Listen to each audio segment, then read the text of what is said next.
My name is Raina. The day my mother sold the only thing my grandfather ever gave me. Without asking, something inside me cracked wide open. I wasn't angry at the house. I was angry at how invisible I'd always been. So I stopped staying quiet. I stopped shrinking. And for the first time, I chose me. Please listen to the full story, from silence to strength. Then come back and tell me, did I do the right thing? Would you have done the same? I really want to know. It was raining the morning my mother told me she sold the house. That soft, steady kind of rain, the kind that makes everything feel quieter than it really is. I was sitting at my usual spot by the window in Wild Clover Cafe, a chipped white mug of coffee going cold in my hands. My laptop was open, untouched, cursor blinking like it was waiting for something I didn't have to give. The message came through at 9:12 a.m. Call me when you can, honey. Got some good news. I stared at the screen for a long minute. My thumb hovered over the screen, not because I didn't want to call, but because I already knew something was wrong.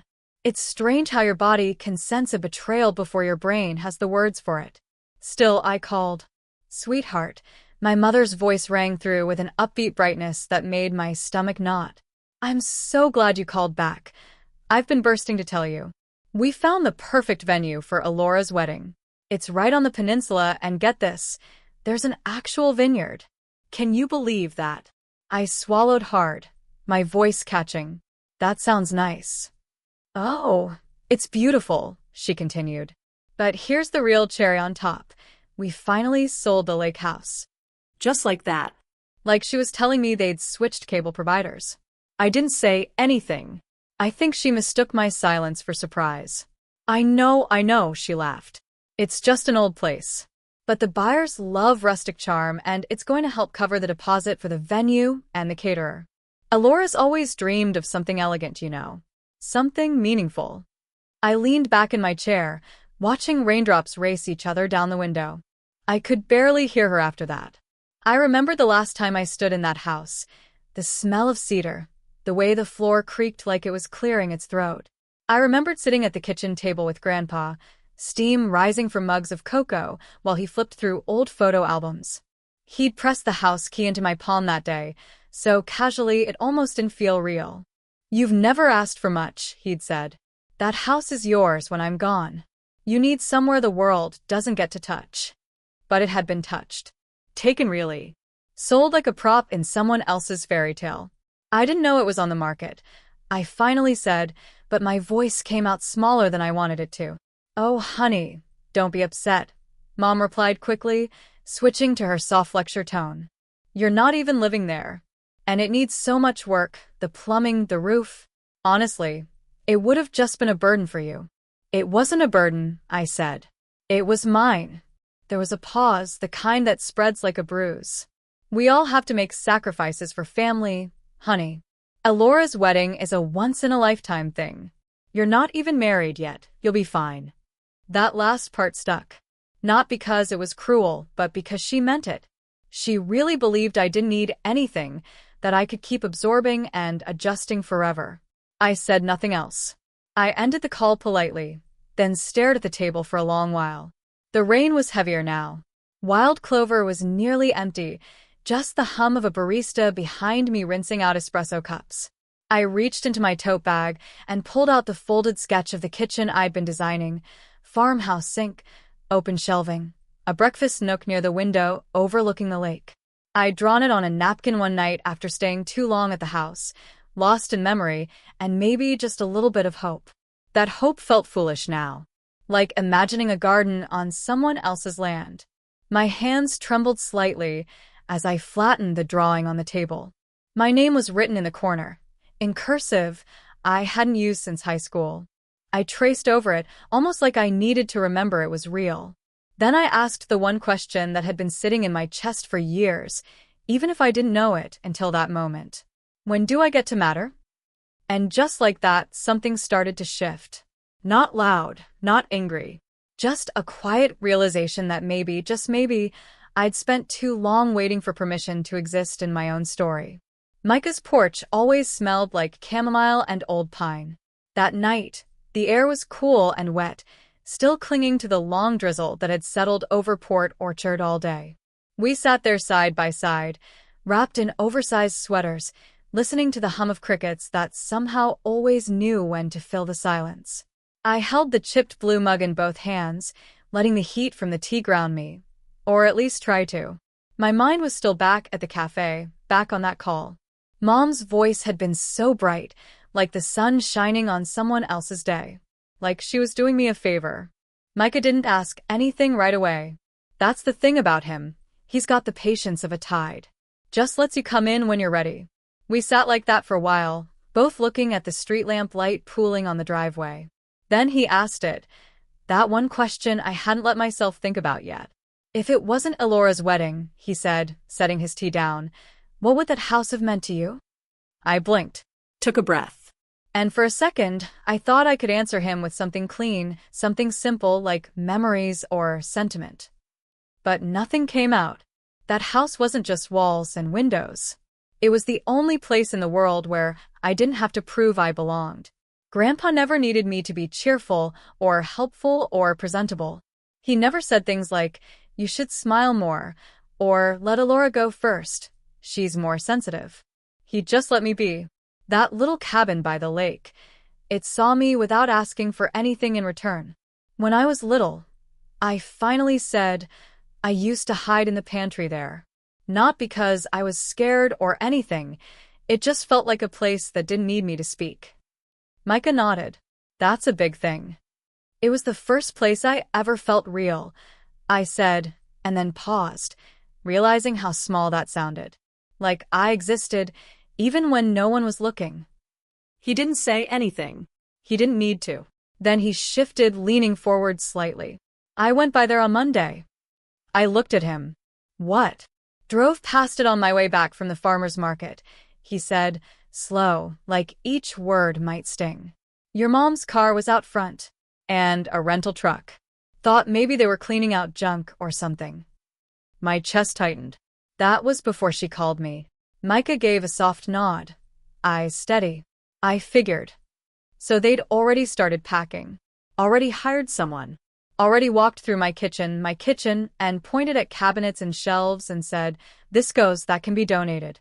They made the decision. Took action. And then called me after, like I was an afterthought. A courtesy. No, not even that. A footnote. Micah watched me, his voice quiet. You okay? I stared out at the street, heart pounding in that dull, sick way it does when a truth lands too hard. You know it hurts more than them selling it? I asked. What? They never planned on asking, I said. Just hoped I wouldn't notice. I meant to sound calm, but I felt the heat rise in my throat, thick and unwelcome. It wasn't rage, not quite. It was something older than that, a sadness with layers. A grief for a kind of belonging I never got to have. Micah reached over, resting his hand lightly on mine. It was just pressure. No words, no advice. But it was the most human thing anyone had offered me that day. We sat like that until the tea went cold, the rain faded into mist, and the world got quiet again. That night I didn't cry. Not because it didn't hurt, but because I was starting to realize something.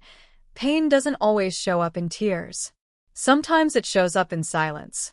In questions you can't answer. In the way you stare at a house that used to be yours, and wonder if anyone ever saw you inside it. The scent hit me before I even stepped through the doors. Roses, vanilla candles, something citrusy, and a faint note of hairspray. White Leaf and Bloom wasn't just a bridal boutique. It was a shrine to perfection. White walls, soft lighting, velvet chairs you weren't sure you were allowed to sit in. Even the air felt staged. Mom and Elora were already deep in conversation when I walked in. I spotted them near the back, hovering over a mood board covered in swatches, photos, and gold foil calligraphy samples. Elora had that glow she always did when people were paying attention. Mom looked 10 years younger in that space, all smiles and purpose, holding up color palettes like the world might hinge on dusty rose versus blush. I hovered for a moment, unsure whether to interrupt. Elora saw me first and did that polite half-smile people use when they're not sure if you're going to ruin the mood. Raina, Mom said, surprised but not entirely warm. What a nice surprise. I got your message, I said, walking in slowly. Thought we should talk in person. Mom nodded, then gestured to the arrangement table. We're just finalizing the floral concept. Elora wants something elegant but not too formal. Like effortless magic, right, sweetie? Elora rolled her eyes playfully. If it exists. I didn't sit down. I need to ask something, I said. Why didn't anyone ask me before selling Grandpa's house? The room tensed, just slightly. A hairline crack under the perfect staging. Mom's voice stayed light, like we were just two women talking about a minor mix-up at brunch. Oh, honey, we didn't think you'd be interested. You've always been so independent. I figured you didn't want to be involved in all the family stress. Elora's wedding is family stress? Elora sighed, as if I'd brought a storm cloud to her garden party. Raina, it's one house. I gave up so much for this wedding, too. We're all sacrificing. I blinked. I didn't agree to sacrifice anything. You're not even living there, Mom said, her tone a little sharper now. It's been sitting empty for years. The buyers wanted it quickly, and the timing was perfect. This wedding means a lot to our family. There it was again, our family, a phrase that included me only when it was convenient. I looked around at the silk flowers, the champagne flutes lined up for a tasting, the framed photos of happy couples on their big day. It all felt surreal, like I'd stepped into someone else's memory. I had plans, I said quietly. I was going to move in. Fix it up. Make it mine. Mom sighed. Well, you never told us. I didn't think I had to. My voice rose slightly, not out of anger, but hurt. It was left to me. Grandpa gave it to me, because I never asked for anything. Elora crossed her arms. And now you're making a big deal out of it. Over what? A kitchen remodel. That stung more than I expected. It's not about cabinets, I said. It's about being seen. You all decided what mattered, and I didn't even get a vote. You're overreacting, Mom said, sharper now. This is why we never talk to you about these things. You always make everything so difficult. I stood there, taking it in. Every word, every glance, every dismissive tone that was more familiar than I wanted to admit. Maybe I had been easy for too long. Maybe that's why they never thought twice. I'm not giving up that house, I said. I never agreed to this. The silence that followed was colder than anything outside. Mom's face hardened. She didn't yell. She didn't plead. Just said flat and final. This is exactly what I mean. I nodded, more to myself than to them. And I walked out, past the peonies and peals of laughter from another bridal party in the next room, past the perfectly scripted fairy tale, out into real life, where rain still fell and choices still cost something. As I pulled the door shut behind me, I could hear her voice in my head, not just today's version, but every time she'd said it in one form or another. You always make things difficult. I let that line settle for a second before whispering under my breath. I make things difficult because I finally said something?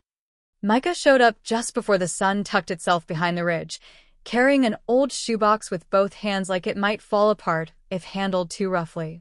The leather strap around it looked like it hadn't been unbuckled in years. One corner had split open, frayed like it had been caught in a drawer too many times.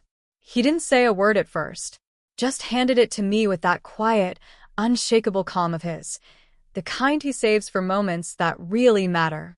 This is from your grandpa, he finally said. His voice was soft, like he didn't want to spook the air between us. He gave it to me a few months before he passed. Told me to hold on to it until the day you needed it. Not when he did. When you did. I nodded, throat tight, and brought it inside. We sat in the living room, him on the recliner with his hands folded around a mug, me on the couch with the box resting on my knees like a sleeping animal. I didn't open it right away. Couldn't. There was something alive in it. Not literally, but close. A heartbeat. A presence. Like part of Grandpa had waited for this moment all along. Micah didn't press. He never does. He just sipped his tea and watched the sky turn gold behind the trees. Every once in a while, he'd glance over like he was checking to make sure I was still breathing. After he left, The house got quiet again. Not empty, just still. I sat alone with the box a while longer, then finally unbuckled the strap. Inside were small things that might have looked like junk to anyone else. An old fishing license from the year we caught that enormous bass and pretended we were on TV. A Polaroid of us sitting on the dock, bare feet skimming the water, both of us sunburned and grinning like fools. A seashell. A folded grocery receipt with a note scrawled on the back. Get more marshmallows. Raina likes extra in her cocoa. And then, tucked beneath all of it, a letter. The paper was creased in half, maybe a dozen times. The ink had bled just slightly in places, but the handwriting was unmistakable. Grandpa always wrote in these tall, narrow loops, like he was stretching every word to say just a little more than it could. I unfolded it slowly. Raina, I know you. I've always known you. You don't take up space, not because you don't want to, but because you've learned that keeping quiet is safer. I see it in the way you listen, in how you show up for people who forget to say thank you. This house is yours. Not because of fairness, not because of duty, not because of birth order, but because I wanted it to be. It's the only thing I've ever had worth giving, and I want you to have it freely. Keep it safe. Make it yours. And if they ever make you feel small, remember this. I see you, even when others don't. Love always. Grandpa. I didn't cry. Not at first. I just sat there, reading it again and again, like I was trying to memorize each sentence with the pads of my fingers. The tears didn't come from grief. They came from something quieter, a long-awaited exhale, a recognition. No conditions. No favors owed. No performance to keep up. Just love, soft, solid, and undeserved in the best way. I rested my hand on the paper and felt the pulse of my own heart under my palm. For once, I wasn't holding shame or doubt. I wasn't the disappointment. I wasn't the one who always gets over it. I was just Raina. And for him, that was enough. The next morning, I drove to the courthouse. The building smelled like coffee and disinfectant, with cheap carpet that clung to your shoes. I stood in line behind a man trying to change his name, clutching the letter like it might disappear if I let go. When the clerk handed me the clipboard, she didn't look up. But I did. I looked straight ahead and filled out every line without shaking. I wasn't doing it to win. I wasn't doing it to punish anyone. I was doing it because truth, once spoken, shouldn't be buried again. Back at home, I made copies of the letter and filed one with my legal paperwork. The original I placed back in the box, not hidden but safe. Honored. I stood in the kitchen and ran my hand along the bare wall where cabinets would go someday. I imagined the smell of morning coffee, the warmth of light through new curtains, a table set for one, or two, or whoever showed up.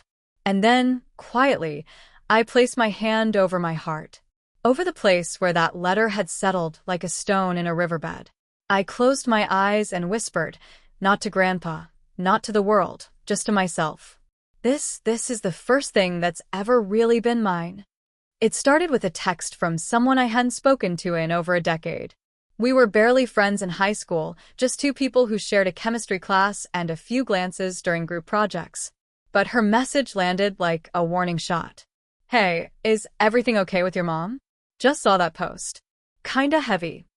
I was sitting on the porch, iced tea sweating in my hand, the late afternoon light stretching long across the floorboards.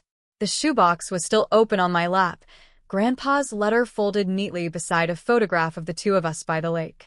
I stared at her message, reread it, and felt a sudden knot form in my chest. My first thought was practical. Maybe it's a real estate post, I told myself. Maybe Mom listed the house online. Maybe it's already gone. But when I opened the neighborhood Facebook group, the first thing I saw made my stomach twist. It wasn't a direct attack, not by name. But it didn't need to be. The tone, the phrasing, the timing, it had Carla written all over it. She'd written a long, somber reflection under the guise of vulnerability, but really, it was a weapon dressed in Sunday best. My heart is heavy today. We raised our daughters to love each other, to put family first. But sometimes, no matter how much you give, one child decides a piece of property is more important than her sister's happiness. It's just a house, but now our family is fractured. All for a key to a building full of dust. The comments poured in like they were waiting for this moment. Church friends, neighbors who only knew me from school drop-offs or grocery store aisles, people who hadn't said my name in years now had opinions. Sounds like someone needs to grow up. Family should come before greed. There's always one who thinks the world owes her something. I scrolled for a while, numb. Names I recognized, women who once asked me to babysit, couples who waved from across the pews, the lady who complimented my scarf at the farmer's market. Each comment was a little stone tossed into my chest, weighing me down from the inside out. But it wasn't just the betrayal. It was the familiarity. I'd heard that voice my entire life. My mother's ability to twist a situation with careful framing, to make herself the wronged party while never quite lying. She didn't need to scream or blame. She just needed to tell her version first. I didn't sleep that night. I kept going back to the post, reading it over and over like a bruise I couldn't stop pressing. I didn't want to be angry. I wanted to understand why it still hurts so much to be misunderstood, even after all these years of being trained to accept it. By morning, I had 3 more messages. One from a cousin I barely talked to, another from a coworker who asked if everything was okay at home, and one from a stranger who just sent a sad face emoji and nothing else. Then Micah came, like he always does. No doorbell, no knock. Just a folded piece of paper in the mailbox with my name scrawled in his familiar, square handwriting. No text. No fanfare. It read, "You don't owe anyone an explanation, but you do owe yourself the truth." That cracked something open in me. Not dramatically, not like a dam bursting. More like a slow creak in an old house, a door that finally unsticks after years sealed shut. I pulled out my notebook and began to write. Not to post. Not to fight back. Just to name things. Just for me. I wrote about what it felt like to always be the quiet one, the easy child, the helper, the one who got praised for not needing much. I wrote about being the background in my own life, of how I was taught early that peace came from being agreeable, not seen. I wrote about love with conditions, about being good as long as I was silent, about how the only time I ever felt chosen, truly chosen, was in that letter Grandpa left me. My hand ached by the end, but I didn't stop until I'd emptied something out of me that had lived there too long. I folded the pages and slid them under the edge of the shoebox, next to Grandpa's note and that photo by the dock. Later that day, I walked to Wild Clover Cafe. I didn't go for coffee. I went to the back hallway where people posted lost dog flyers, bake sale announcements, church potluck reminders, and there it was. Mom's post, printed out and pinned to the corkboard like it was scripture. I stood there a long time reading it one last time. Not because I needed to, just because I wanted to see it for what it was, a story she told herself, and now others, to stay innocent. Then I reached up, tore the paper clean from the board, folded it in half, and slipped it into my coat pocket. Not angry, not ashamed, just finished. As I stepped out into the fading light, I felt something lift from my shoulders. Like I'd been wearing a coat that never quite fit, and now it was finally gone.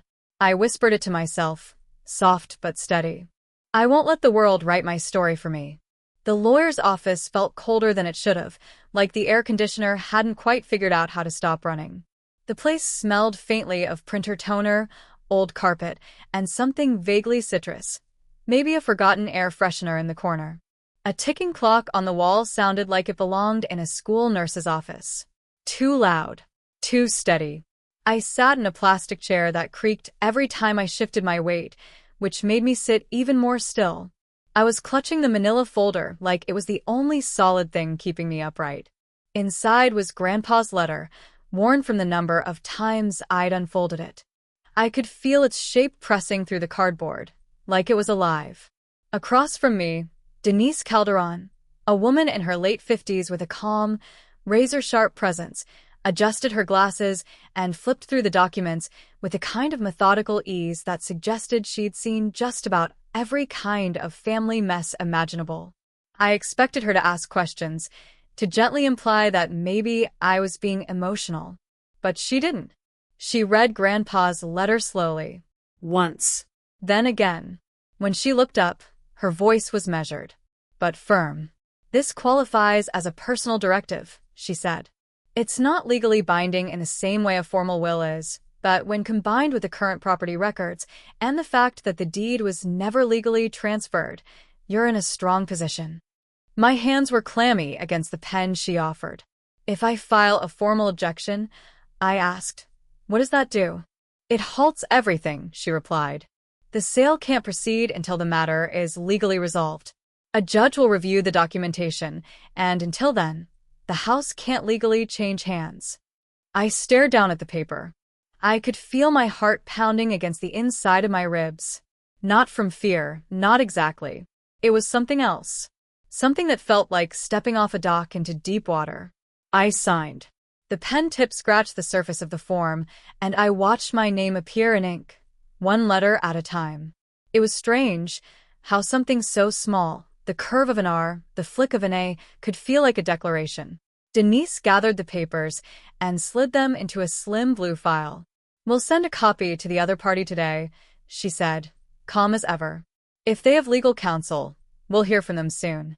I stood, legs slightly unsteady beneath me. "Thank you," I said. She nodded. "This isn't about being right, Raina. It's about being heard." When I got home, I scanned the paperwork and emailed it to Mom. I didn't attach a note. No explanation. No olive branch. Just the facts. The call came 43 minutes later. Her voice, usually a slow, syrupy drawl, the kind people use when they want to sound gentle even while twisting the knife, was different this time. Sharp. Clipped. Almost tired. "You're ruining your sister's life," she said. "And mine." I didn't rush to fill the silence. "Not this time." "You already ruined mine, Mom," I said. "I'm just finally fixing it." The phone was quiet, but I could hear her breathing. I pictured her in the kitchen she always called too cramped for dreams, probably standing at the sink in that robe she never got around to replacing, one hand pressed to her temple like I was a headache. "You're being selfish," she said finally. "You always were. You just hit it better than most."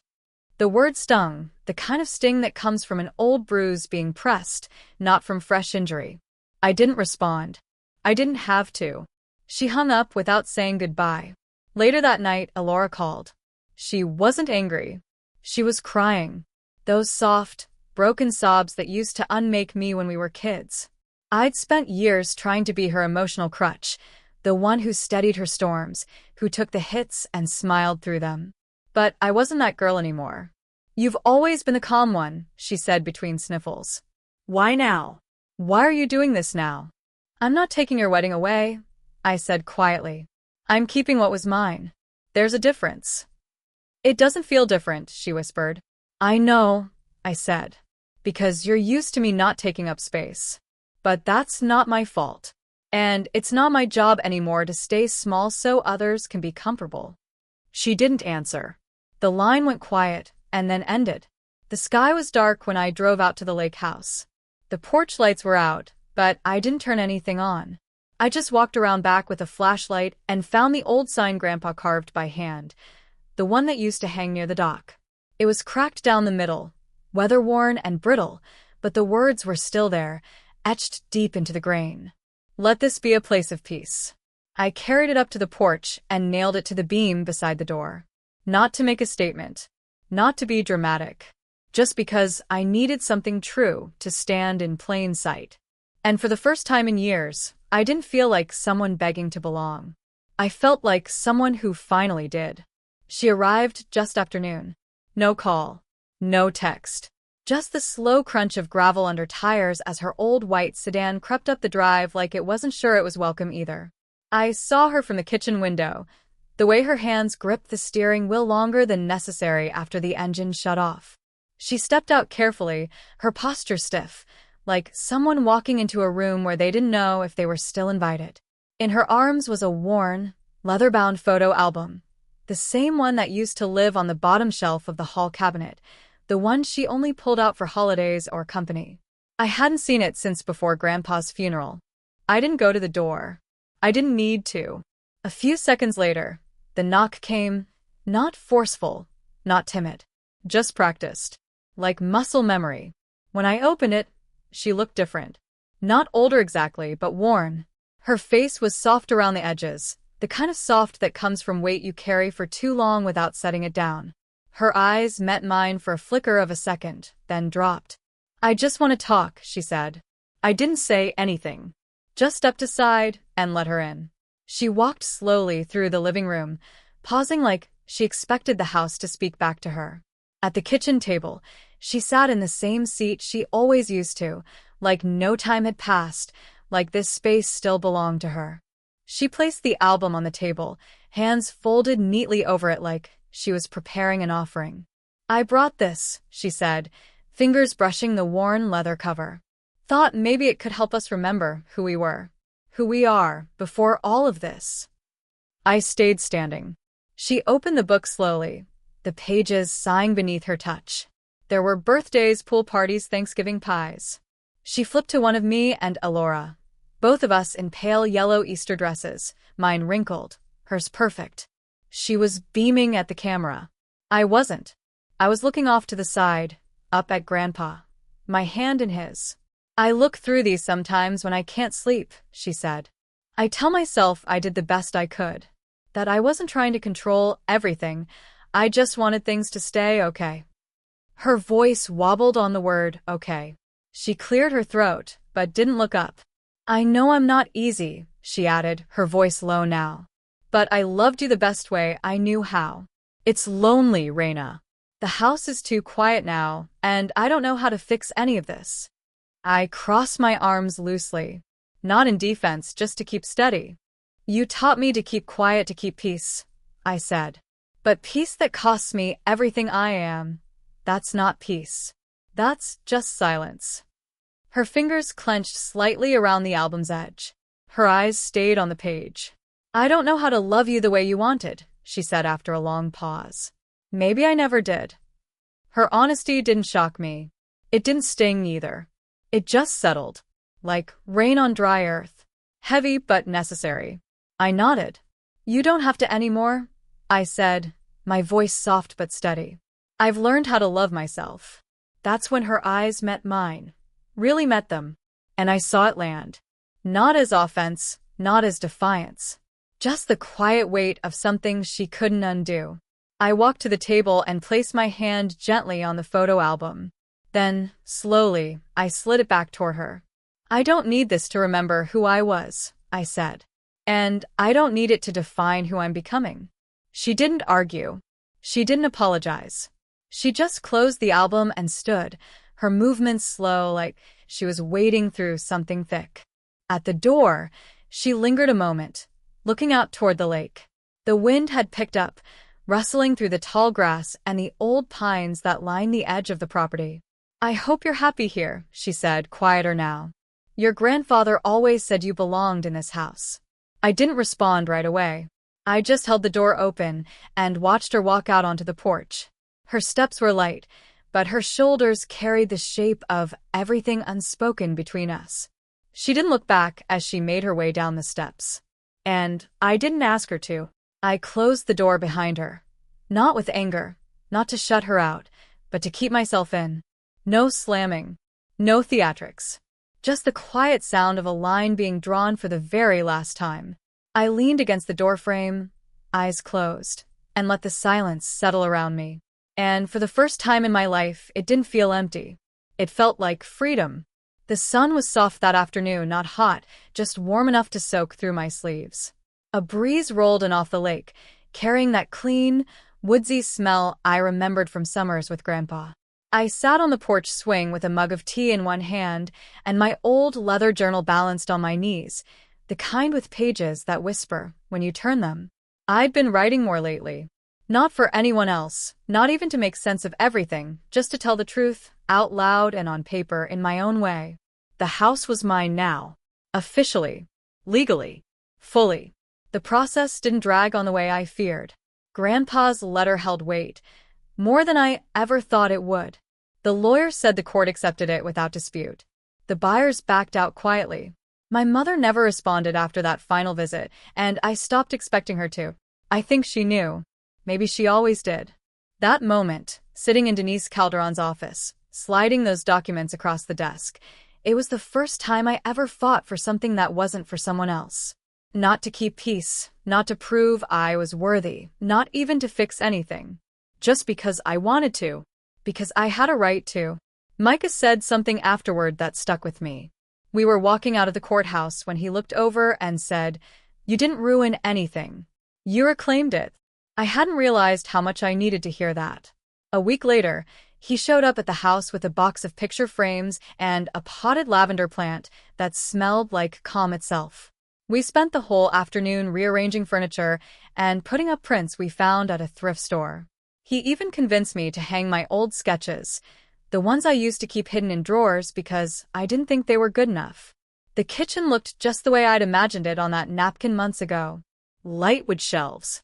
Mismatched mugs. A small table near the window with two chairs that didn't match, but somehow belonged together. That night, I found a wedding invitation in the mail. No note.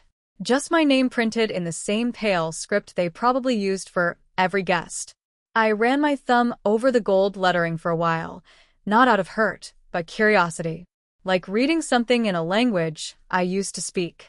I tucked it into a drawer with old bills and store coupons. Not with bitterness. Not even disappointment. Just closure. A quiet closing of a door that never quite opened all the way for me. Later, I pulled out Grandpa's letter again. Read it slowly, the way I used to read bedtime stories to myself when I couldn't sleep. This time, I didn't cry. I smiled. I was never invisible, I whispered. I just needed to open my own eyes. That truth held steady in me. It didn't rise like a wave or hit like a thunderclap. It settled, gentle and real, like the wind through the trees behind the house. I stood, stretched, and walked inside to wash the tea mug. The water ran warm, the lavender plant soaked in sunlight on the sill, and for once, the quiet didn't feel like something missing. It felt full. Just before sunset, I locked the front door and stepped back onto the porch. Micah was leaning on the railing, sipping from one of the thrifted mugs. He looked up at me and grinned. "Now what?" he asked. I smiled back, tucking my hands into the pockets of my sweater. "Now, I live." And I meant it. Not for anyone else. Not to be forgiven or remembered or finally seen. Just for me. I wasn't walking away from my family. I was walking toward myself, finally. Maybe you've been there too, standing quietly in a room full of people who claim to love you, wondering when it'll be your turn to matter. This story wasn't about winning or revenge. It was about reclaiming something quiet and sacred, the right to belong to yourself. I've come to believe that peace isn't something you keep by staying small. Real peace is what rises when you stop asking for permission to exist. And maybe that's the hardest kind of love, the one you finally learn to give to yourself. Have you ever had to draw a line with someone you love, just to find your way back to who you are? If this story touched something in you, I hope you'll stay with me for the next one. There's more to say. Always.